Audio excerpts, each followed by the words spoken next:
Electric cars are the future, or at least that's what the analysts predict. I think otherwise, and today let's have that discussion. First off, we have to understand how these powertrains differ. Our electric vehicle will start its journey over here at the electric battery modules located underneath the vehicle. Now those battery modules are going to come to an inverter, which is going to create three-phase power to power our stator. Now those three phases are going to create a rotating magnetic field, which is going to react with our rotor, which sits inside of here, allowing it to rotate as well. Our rotor is going to rotate the small gear, which is going to roll a counter gear, and then a final drive. It's just a single speed transmission housed in this little case here. So besides small packaging, there aren't any forces here that can create vibration, noise, or harshness. Meanwhile, internal combustion engine starts its journey at the fuel pump, where it's going to pump fuel inside of our combustion chamber. The heart of our combustion engine here is our piston, which is going to use combustion in order to push down on our crankshaft here to cause rotation. There's also exhaust, intake, spark plugs, this whole entire head with a valve train that has to control the combustion. Meanwhile, at the other end, we need a torque converter, clutch, and a full-on transmission in order to take the full advantage of our internal combustion engine's power. And because we have reciprocating mass, we do have noise, vibration, and hardness. Not that that's a bad thing though. So how does the operation lend to the performance of these two vehicles? Well, an electric vehicle is going to have a big heavy battery pack that sits nice and low, but it does make it quite a heavy vehicle. You can also take advantage of regenerative braking. The power delivery is very smooth, and if you look at our torque versus RPM plot, we've got our instant torque available at 0 RPM, right within the usable band until you hit highway speed. Meanwhile, an internal combustion engine needs a transmission in order to build up its speed to reach its optimal power. Even with turbocharging, we're trying to bring that lower and lower. We still rely on friction brakes, but you can't beat an internal combustion engine for its raw sound, harshness, and vibration that you like to feel in a sports car, for example. Next up, we got emissions, which is a bit controversial. Our internal combustion engines burn fuel in the traditional sense, where we are polluting the environment by introducing greenhouse gases. However, the manufacturing of these battery packs here create even more greenhouse gases, and that's because of the way it's mined using the Earth's resources. Now, there will be a point where the battery life will pay off versus using internal combustion energy to save on emissions, and that really depends on how much you drive. Now, the typical driver might not drive enough in order to pay off the emissions costs of creating this battery pack, unless if you're doing Uber or something. Now, maintenance is by far one of the biggest costs after insurance when it comes to operating a vehicle. Now, we all know internal combustion engines have a lot more systems than electric vehicles. Things like turbochargers, intakes, exhausts, timing chains and belts, fuel system, transmission, and brakes, to name a few. But when it comes to electric vehicles, we still have a lot of those systems that need maintenance. The cooling system, for example, is even more complex, because not only are we cooling the transmission, we're cooling our inverters and our batteries.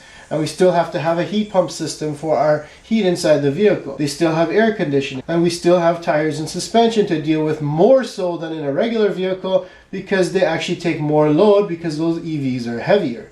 We still have oil and filters because you still have to lubricate moving parts. So at the end of the day, it's wrong to say that EVs don't need maintenance. Now, by far the biggest maintenance item on an EV is going to be that electric battery after 10 years or so. A lot of people don't plan on keeping their EV longer than that, so they don't really consider this, or they think it's going to be covered under warranty when it should be a wear and tear item. These are thousands of dollars to replace, and probably why EVs depreciate so quickly. Speaking of batteries, let's say it's time to rejuice your car. Now, there's a readily available system of gas stations across North America that we can all count on to almost instantly refuel our vehicle. There aren't enough electric charging stations in our network, and our grid can't support everybody plugging in at home, even if you had access to a garage with electricity. It's not like everybody refuels their gasoline car at home, do they? Once that technology starts to develop though, I don't see that being a limiting factor. Now, battery technology is evolving so much. If you got like a 2-year-old EV, it's probably outdated by now, because our manufacturing processes are changing. Things like our costs are going down for battery manufacturing. Sizes are also increasing, so you can put more energy in that battery pack. Charge time is increasing, as well as our capacity, so you don't have to worry about range anxiety, and batteries simply last a lot more longer now than they did, say, 10 years ago. Now, a lot of environmentalists that are proponents of EVs say that it's really good for the environment because you got zero tailpipe emissions, but you got to think about where your electricity actually comes from. Coal-fired power plants still exist, especially in a lot of third world countries where EVs are actually emerging a lot faster. Are you really saving the environment, or are you just offsetting that pollution somewhere else? Now, when we're talking about extreme weather, things like the deserts or the Arctic, internal combustion engines win hand down. They don't freeze, nor do they overheat if they've been maintained properly. However, when we're talking about EVs, the battery must be maintained at a certain temperature in order to perform optimally. If it's too cold in the winter, it's not going to give you good range, and you actually have to use some of its energy to warm it up. Meanwhile, if it's too hot and overheats, well, you're going to have to stop to cool it down or have a supplemental cooling system because you don't want to cause a fire. As you can imagine, it's a lot more efficient to take battery power like this and put it into a rotor and stator assembly to propel the vehicle. There's really no losses except a little bit of friction. Now, with internal combustion engines, you still have to use fire to make power. So not only are you losing energy to NVH, but you're losing a lot of energy to heat. Even once the power leaves our internal combustion engine, it has to go through a transmission, and that's got a lot of gears inside which have a lot of friction to them, and it's got clutches which create a lot of drag. Now, most people mind their money, especially if you're poor like me, and generally speaking, EVs are still a rich people's toy. Internal combustion engine vehicles are just considerably cheaper to purchase. However, you still have to fuel them, and they are considerably more expensive than an EV to recharge. The other thing is gas prices are quite volatile. You could wake up in the morning and suddenly it costs you another $30 to drive to work that week. Now, used EVs on the market depreciate quite a bit more. They are a little bit less desirable, and that's because of the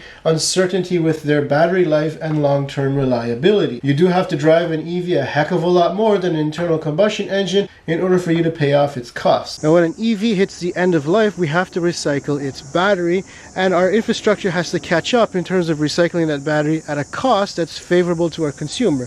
We don't want to be spending so much more money than it's worth. So for example, here's my trailer of scrap engines. When I'm done with them, now I got to recycle this battery, so I'm going to take it over to the recycling center and see if they'll recycle hybrid batteries.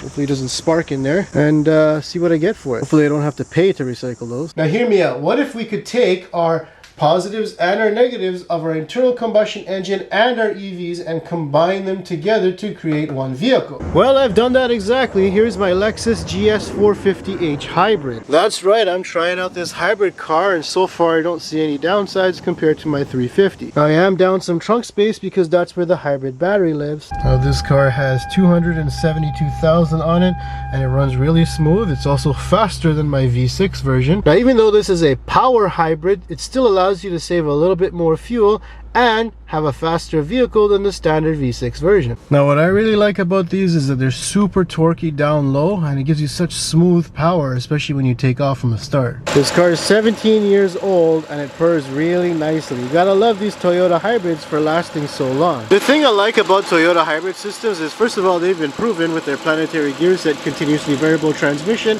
and a very simple power inverter over here. Now, in the trunk, we've got an almost 2 kilowatt hour battery, and that'll please our tree huggers at least, because you can drive around on electricity alone at very low speeds, crawling around in traffic. Not only that, the engine cuts off during regenerative braking, so you are saving emissions there as well. But hey, hybrids still have their downsides as well. At some point, the hybrid battery is going to go. This one looks like it's been replaced already, but at least Toyota ones are replaceable cell by cell, and you can rebuild them, unlike this Nissan one where you got to replace an entire module of them. Now, I want you to tell me in the comment section down below, what type of car do you drive? Is it a hybrid, an EV, or a good old raw internal combustion engine vehicle? And tell me what your experiences are with it. Make sure you subscribe. Oh yeah, let me know what you'd like me to tear down on this poor Honda CR-V.